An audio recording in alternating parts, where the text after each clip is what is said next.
You mentioned trust so much, and it's like that's a word that I see come up in men's group a lot, and I'm like, why do you think guys it takes them so long to trust people to share the sensitive stuff with? But you just answered it. It's Yeah. because guys are ridiculed since they were young for sharing that kind of thing. Yeah, and I think there's a lot of Yeah. shame. There's a And lot of so, shame. So there's an identity yeah. that we have around men. Like, I can give the example of my dad. My dad was a really hard up, traditional male, masculine male, if you like. And to give you context, Yeah.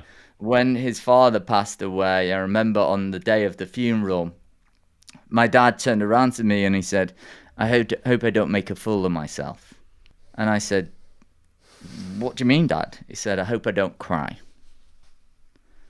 And I turned around to him, it's like, Hmm.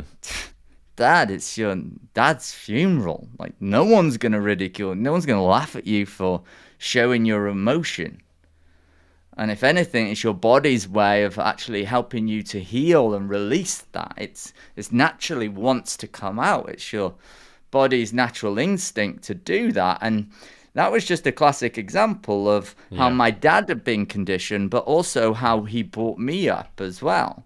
He fathered in the way that he was fathered. Yes. And Yeah. so it was almost made wrong to show weakness or my emotions. But the other side of this is because that was the identity that I needed to keep, I was also never taught how to express my needs, how to express my emotions, other than maybe some anger, which was quite often one that my dad was quick to.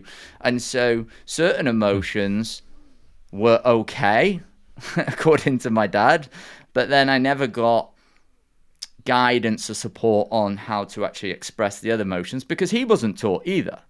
And I'm not in any way saying, hey, my dad's this, my dad's that. It's just taking that understanding of so many generations before us have actually been taught that this is the way a man is. And because of that, I think a lot of men find it Yeah. difficult to really open up and talk about what's real, what's going on for them. Yeah.